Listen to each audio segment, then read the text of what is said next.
Hi friends, welcome to Mikku's kitchen. ఈరోజు మనం ఇంట్లోనే నూడిల్స్ ఎలా తయారు చేసుకోవాలో చూద్దాం.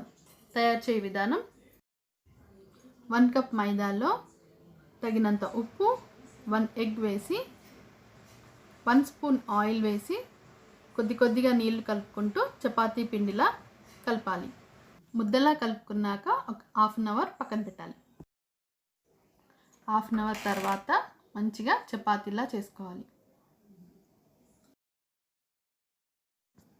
చపాతీలా చేసి మధ్యలో పిండి చల్లుకుంటూ ఫోల్డ్ చేసుకోవాలి.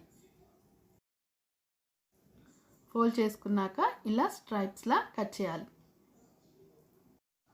వీలైనంత సన్నగా కట్ చేయాలి. కట్ చేసుకున్న వాటిపైన పొడి పిండి చల్లుకుంటూ విడివిడిగా చేయాలి.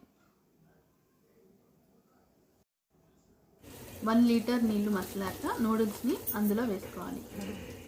ఇందులో 1 స్పూన్ ఆయిల్, తగినంత ఉప్పు వేసి మంచిగా ఉడికించాలి. నూడిల్స్ ఉడికాక ప్లేట్లో వేసి చల్లార్చాలి.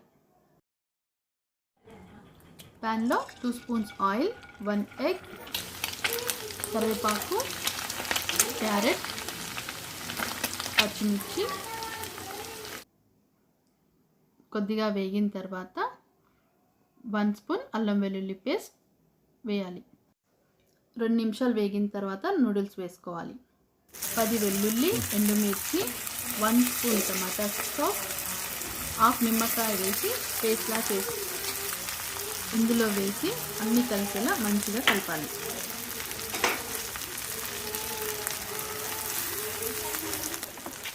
ఇలా 5 నిమిషాలు కలుపుకుంటే మన home made noodles ready. Serve చేసుకుందాం. ఈ వీడియో మీకు నచ్చినట్లయితే లైక్ చేయండి, షేర్ చేయండి, కామెంట్స్ చేయండి, సబ్స్క్రైబ్ కండి, పక్కనే ఉన్న బెల్ ఐకాన్ని నొక్కండి. Thank you.